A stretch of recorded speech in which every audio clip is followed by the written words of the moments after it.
Hola, muy buenas tardes. El día de hoy vamos a hablar sobre el estudio integrador. Tiene como título la evaluación del riesgo de inundación en el sector del Parque Sinaí, río La Paila, corregimiento Paila Río, municipio de Bogotá Grande. Mi grupo está conformado por Juan Felipe Lozano, Pamela Alberto Mejía, Omeida Peláez y mi persona, Julio Manuel Rivera. Bueno, inicialmente como introducción lo que hicimos fue identificar la zona de estudio donde está ubicada en el departamento del Valle del Cauca. Nuestra zona de influencia sería el corregimiento de Paila Río en el municipio de Bogotá Grande. Por acá tenemos nuestro punto específico de trabajo que sería el río La Paila y también tenemos las coordenadas, las cuales nos sirven para definir el punto fijo en donde realizamos el estudio y también para futuros estudios que se quieran realizar acá.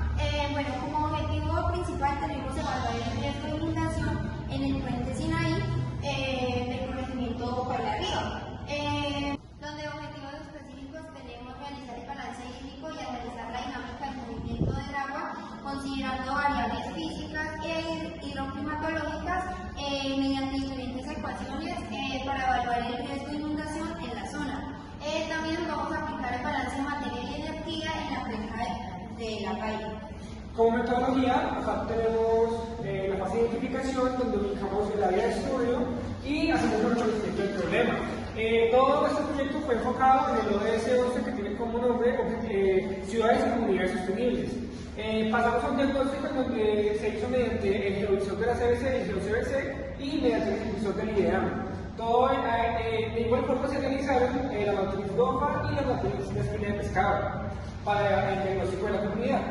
En el análisis climatológico obtuvimos datos de 10 años, desde el 2015 hasta el 2025, para poder realizar un balance climatológico. Trabajo de campo, podemos observar cómo realizamos un aforo del río de La Paila con el método del flotador y también por el método de trazadores. El trazador es un colorante biodegradable. En modelación, en base a estos datos, en modelación realizamos una simulación de inundación mediante el RAS y mediante ARDIS realizamos también un mapa de inundación. En base a todo esto se realizaron unas propuestas de mitigación ambiental y se evaluó ambiental, social y económicamente nuestro proyecto. Pasamos a los resultados. La identificación y el diagnóstico. Dentro de eso está el relieve del sector trabajado por el arriba que fue hecho por los proyectos dictados por por el visor GeoCBC, que con eso nos dimos cuenta de la elevación sobre el nivel mar de la zona. Aquí está el mapa del uso del suelo y la cobertura vegetal, el uso que hay articulado ahí por personas, por medio de personas, y el uso del suelo, de diferentes tipos de árboles, diferentes tipos de bosques. También está el modelo POMS de La Paila. El color verde representa la conservación y la vegetación de la zona. Bueno, la zona que no se puede hacer nada con esa tierra. También representa lo que son los ríos y caudales. La zona piel es una zona mixta. ¿Mixta en qué sentido? Se puede hacer construcciones, comercio, industrialización, ganadería, todo lo que tenga que ver con uso de tierra. Bueno, basándonos en esto, fuimos a la comunidad y realizamos unas encuestas en donde sus respuestas eran de que ellos han experimentado un riesgo de inundación con un 69.2% y también nos hace la comunidad que no están preparados para una inundación en esta zona, no están preparados por recursos económicos y demás. Pasamos por favor, en donde podemos ver también que para la zona de Paila Arriba, la principal causa de la inundación puede ser entre el desbordamiento del río y lluvias intensas. Pasamos por favor, ellos nos hacen entender que les gustaría reforzar mucho lo que es la educación ambiental y realizar también limpieza de ríos y de quebradas en la zona. Pasamos a ver la matriz DOFA. Esta matriz DOFA nos ayuda a determinar lo que es internamente y externamente de la zona. ¿A qué quiero decir? Debilidades, fortalezas, oportunidades y amenazas. Todo lo que tiene que ver frente a la comunidad, su entorno, el medio ambiente, todo lo que hace que ese problema pueda engrandecer, pueda ser peor, o en este caso mitigarlo. También está la matriz de espina de pescado Ishikawa, que pues es una causa-efecto. El problema principal, las causas y los efectos que en cada una de ellas. En base a este diagnóstico, nosotros hicimos una articulación institucional con la Gobernación del Valle del Cauca, en donde pues, tratamos de socializar a la comunidad lo que era el Objetivo de Desarrollo Sostenible 11. Pasamos también a ver, por acá tenemos socialización con la comunidad sobre el ODS, y aparte se hizo una encuesta referente al SINA, al Día de la Junta de Acción Comunal, en donde él nos hace entender de que el SINA no cumple un papel fundamental y no acompaña a esta comunidad en caso tal de que llegue a haber un riesgo de inundación. Pasamos por favor a ver el análisis hidroclimatológico, en donde tenemos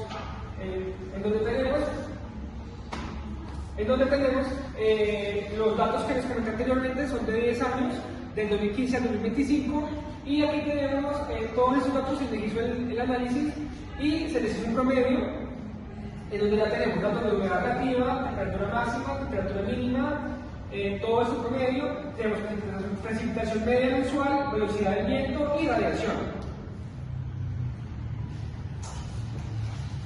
Aquí tenemos el balance hídrico basado en la tabla anterior de las variables hidroclimatológicas de la serie basada en desde 2010 a 2015. Y pues aquí tenemos el balance hídrico y tenemos ¿qué pasa? Sigue.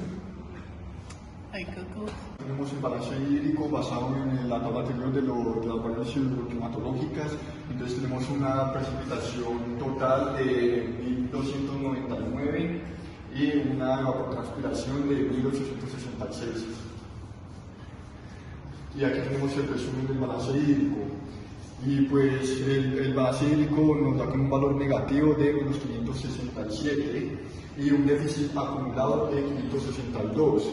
Es paradójico que podamos pensar que como hay un déficit acumulado, podría darnos una idea de que el riesgo de inundación, o sea, no hay suficiente riesgo de inundación, pero el riesgo de inundación radica no en el acumulado anual, sino en la distribución de las precipitaciones. La distribución de las precipitaciones no es uniforme, sino que hay picos extremos, específicamente en el mes de noviembre. Y bueno, aquí tenemos el gráfico del balance hídrico, que vemos que pues, realmente hay más precipitación, o sea, más evapotranspiración que precipitación. Y bueno, aquí tenemos que la precipitación, el mes con la mayor precipitación, es decir, el mes crítico donde la precipitación podría saturar el suelo y generar una escorrentía directa que cause una inundación, es de 158, contando el nivel de potencia de 7,69% y un periodo de retorno de 13 años. Y bueno, aquí tenemos la estimación del caudal. Para la estimación del caudal utilizamos dos métodos, el método de flotadores y el método de trazadores. Aquí tenemos el levantamiento de la sección transversal, dividimos la sección transversal en 5 secciones y tomamos 4 puntos para realizar la unidad de las profundidades, y con base en eso hallamos un área de 1 metro cuadrado, que es un área muy pequeña, lo que significa que por donde pasa el flujo es una zona muy angosta. Y aquí tenemos las velocidades. Las velocidades del flotador al recorrer los 10 metros del tamaño que seleccionamos para estimar el caudal por metro de flotadores, y nos da una velocidad promedio de 0,894 metros por segundo. Y el perímetro mojado, un perímetro mojado es 6,51. Teniendo en cuenta que el perímetro mojado es mayor que el ancho de la parte superior de la sección transversal, significa que el agua tiene mucho contacto con las orillas y las rocas, lo que genera mucha fricción, y esta fricción limita el flujo. Es decir, que cuando haya unas precipitaciones, y crecientes súbitas, el agua no va a fluir libremente y de forma rápida, sino que se va a represar, y esto podría influir en la inundación.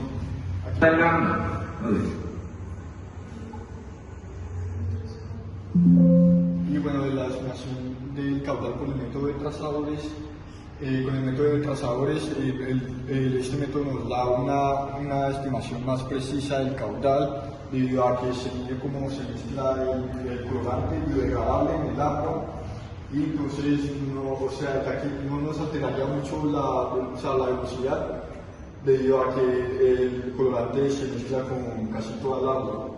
Entonces nos da un caudal mejor, más preciso, que es de 0.046 metros cúbicos por segundo, que es mucho menor comparado con el teórico, que es 0.594. Con respecto también al balance hidroclimatológico, realizamos el balance de materia y energía, el cual sus principales entradas serían la lluvia, el sol y el viento. La lluvia es la principal fuente de nuestra cuenca y el sol pues la fuente de energía principal.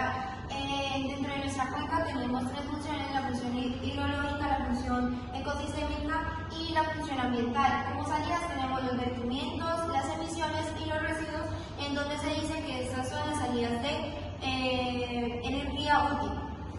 Ahora vamos a hablar del modelo hídrico con escenarios hipotéticos de nuestro proyecto. Este es un modelado que hicimos en ARGIS usando la herramienta de geoprocesamiento zona de influencia de un hipotético caso de una inundación de 100 metros por lado y lado. Esta herramienta nos hace ver una idea de los alcances que puede tener una inundación de, como ya estimé, 100 metros por lado y lado, pero esta herramienta al mismo tiempo es errónea en el sentido de que no toma datos como lo puede ser la precipitación, no toma datos como el desnivel de la zona y bueno, eso es por el estilo, por algo que RAS es un modelo más completo del cual vamos a hablar en este momento. Este es un nivel. También fue hecho con ARGIS. Estos son niveles de riesgo de inundación frente a la zona trabajada. Instintivamente el nivel verde es una zona segura, casi sin peligro de inundación. La zona amarilla representa un peligro mediano frente al riesgo de inundación, y la zona roja es altamente peligrosa en cuanto a inundación, o en su defecto si se inunda siempre que el caudal crezca. Las casas afectadas, estas no serían casas afectadas, por algo están dentro de la zona segura. Estas son comunidades, poblaciones que pueden estar en peligro, pero tiene que ser un desbordamiento muy amplio para que pueda llegar a alcanzarlas. Las casas que están en un real peligro frente al riesgo de inundación son las comunidades que habitan por acá, ya que esta zona es una zona totalmente plana. Y si esa zona plana, el suelo, su drenaje no da para retener el agua del caudal que viene, al fin y al cabo terminará afectando a las familias de estos lugares. Ahora, en el modelado de RAS, junto a ARGIS también realizamos el modelado, ya que necesitábamos las curvas de nivel, que ya se han hablado a través del proyecto. Junto a las curvas de nivel, los datos hidroclimatológicos de precipitación y los caudales del río, pudimos realizar este modelado de una inundación a un periodo de retorno de 100 años. Esto es una herramienta de RAS que básicamente lo que nos está indicando es de que el día que eso llegara a pasar, un supuesto 1 de enero de 2026 a las 4, si el río pasando por ese caudal a esa zona, según va pasando, va inundando los modelados de los supuestos inundamientos que ocurriría a través del río.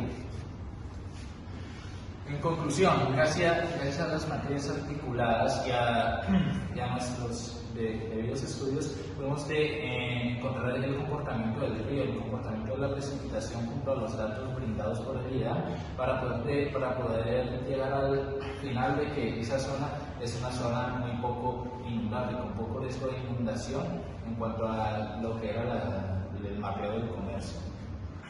Dentro de las recomendaciones, recomendamos en la zona de estudio tener más datos hidroclimatológicos. Este estudio se hizo con un rango de al menos de 10 años, porque eran los datos más completos que pudimos encontrar. Pero para hacer un buen estudio de un periodo de retorno y análisis hidroclimatológico se requieren de 20 a 30 años. Bueno, este será nuestro proyecto integrador. Muchísimas gracias.